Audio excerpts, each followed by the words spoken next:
Hello, my name is Yaya. Thank you for tuning into Trauma and God. First, let me say that the trauma that you experienced wasn't your fault. I know personally that healing from the black cloud of trauma is possible, but it takes time. Just as in nature there's always sunlight behind a dark cloud, so it is for us. God is light, and He is always there. We just have to find Him. In this series, I will talk about things that hinder us from finding the light and things that we can do to overcome obstacles. Today's subject is things I can control, conquering my fear of needles. My father was a predator, an abuser, and my mother was a narcissist. They made life very unsafe for me and put me on continual high alert. The one time I could relax and feel less vigilant was when my family was traveling and on board a ship, as my father was the captain, and work kept him preoccupied and busy. And mother, because she no longer had to take care of household chores like cleaning and laundry and cooking, was more relaxed. In her relaxed mode, mother would put together fun lessons about the geography and culture of our next port of call. Our classroom was the office's mess or dining room. Our artwork was spread out on the office's mess table, which was large enough to seat, I don't know, maybe 10 or more. But father was an extrovert and didn't like to eat with only the officers. On all his ships, he ate in the crew mess, below deck and next to the galley.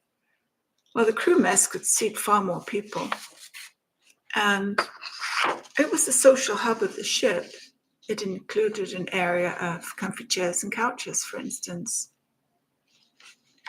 Each ship, incidentally, had its own routine.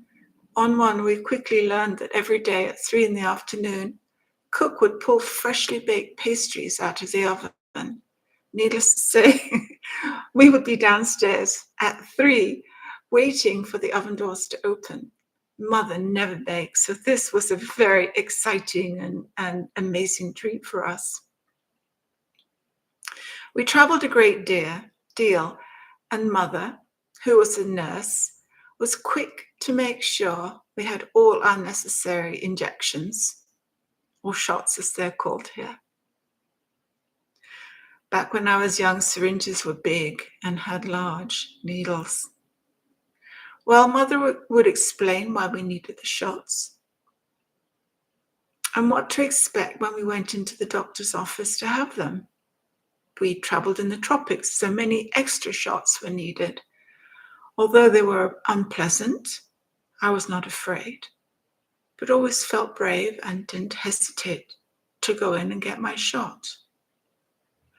I do remember, though, that yellow fever was particularly painful. Well, anyway, on one particular trip, our ship got to its destination, but was not allowed to dock in the port. It stayed anchored offshore for a few days. Father said there was an outbreak of smallpox on the island, therefore the ship couldn't dock. No one could leave until we had received a nurse on board, and she had given each one of us a smallpox vaccine. It seemed insignificant to us children. We were just continuing to color and draw in the officer's mess room like we always had. My father, though, was getting increasingly agitated because a ship's delay cost the owners a great deal of money. A few days later, the pilot boat appeared with a nurse carrying a large black bag. She was quickly set up in the hospital cabin of the ship. I remember her as very large, a lady with a great deal of black curly hair, who exuded an air of angry authority, someone who had to be obeyed. You know the type. Well, having had so many shots, this didn't faze me. I knew what to expect. But nothing about this was usual. My turn came to enter the cabin. The door was shut, and I was alone. She drew me close to herself and clamped her large thighs around my little body. Then she grabbed my arm and picked up a small scalpel from the table at her side and swung back in towards me, yielding this in her hand. Well, I felt trapped, alone, and I yelled and screamed to be let go. Well, no one came to my rescue. This was not an injection. This was not what I was expecting. I had been tricked. This was a knife. Not what all my years of receiving injections had prepared me for. Because you are so bad and wriggled so much, the nurse's very words. She said she had to scratch me again, and then she let me go. Sobbing hysterically, I ran to my mother to tell her what had happened and that I felt upset because I had not been properly prepared for it, for the knife. Then I retreated to my cabin and pulled the curtain across my bunk bed. I wanted to be alone and cry alone. And I ended up by taking time to read my book. The next day, my arm was red, hugely swollen, and I was in a great deal of pain. I felt betrayed. Why had Mother not prepared me for how the smallpox vaccine was given, for the knife? Well, from this one event, I lost all my bravery when going to the doctor. Instead, a fear of having vaccinations or any needle pushed into my skin settled on me. I didn't know why it hit me so hard, but I felt very embarrassed about my turnaround in emotions. Well, at that time, I had total amnesia about my father raping me when I was 3. I'd forgotten how he trapped me with his large body. The first time it happened, I tried to scream, but no one had come to my rescue. Then I heard a little voice in my head telling me to stay calm and not to scream. I'd forgotten all this. I even forgot that little calm voice of God in my head. Every time I was in a difficult situation, He would tell me to remain calm and stay quiet. I doubt that even if I had remembered, I would have responded differently. I would not have known to tell myself that I was only reacting like the trapped little girl I once was, who was now having a major panic attack because of past events. At that moment, on the ship, I could not control what was said to me, or what wasn't said to me by my mother. I could not control how this nurse treated me. I definitely could not control my fear, which only grew stronger the older I became. Well, then pregnancy happened. All I could think was, how am I going to get through having all those needles pushed into my arm? It seemed an impossible situation to conquer, an impossible fear to overcome. Shots, blood draws, scalpels, stitches, all part of the process. And I got through it. I did pray a great deal, and I asked God to help me repeatedly, and He did. He helped me to go through everything I had to in order to have healthy babies.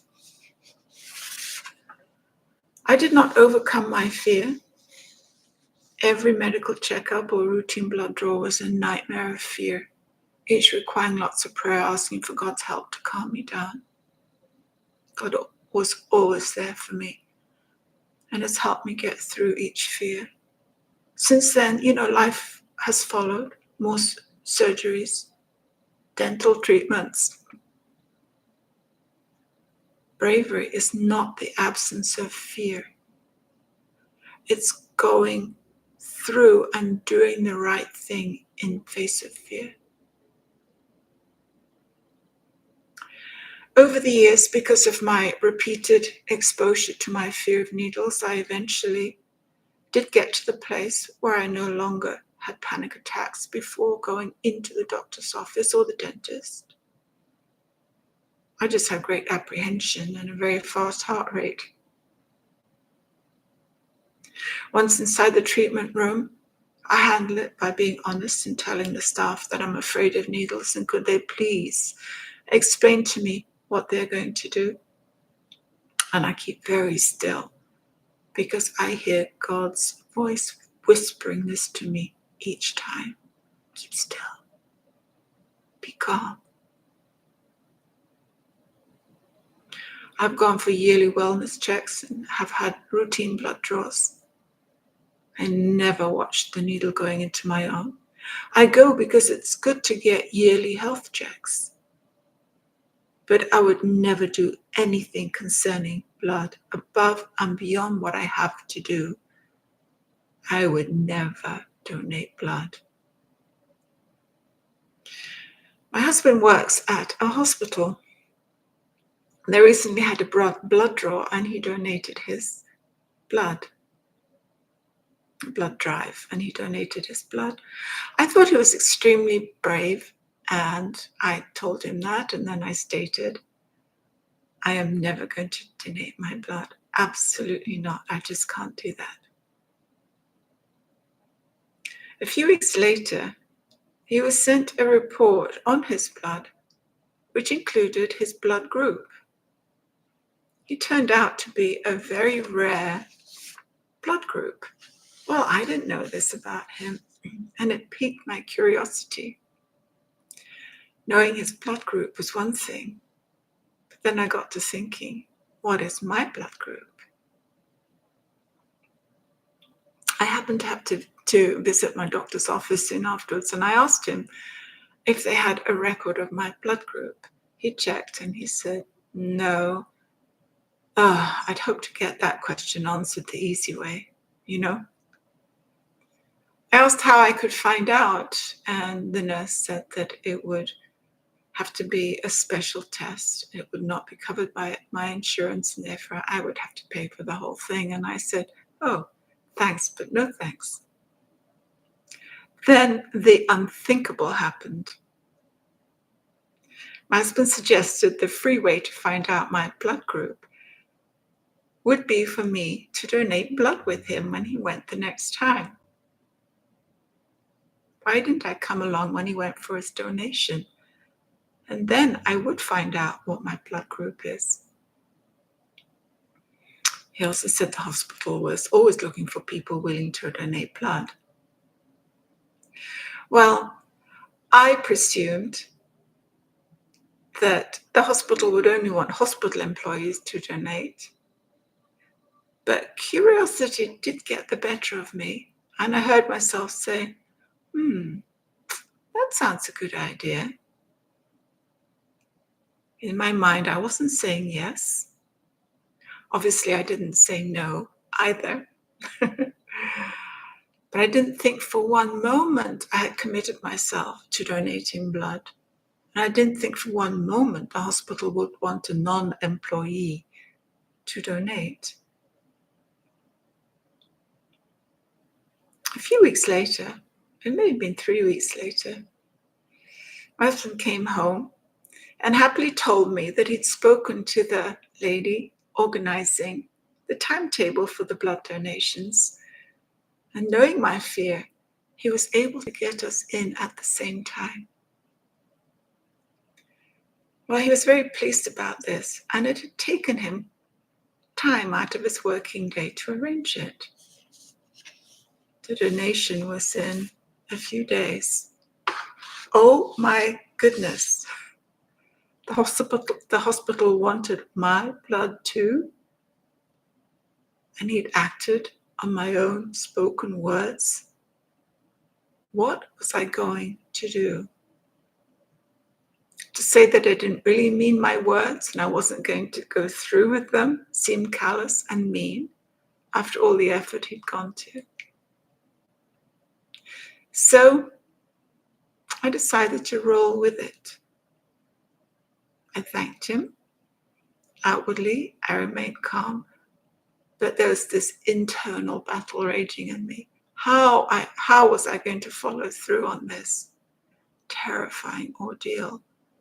After all, I'd said multiple times I could not donate blood. Well, the day arrived and I was very proud of myself. I was calm when I went. I remained calm. I told the technician I was afraid of needles and I'd never done this before. I asked him to explain everything that was going to happen so that I was prepared. He answered all my questions. He graciously talked me through everything.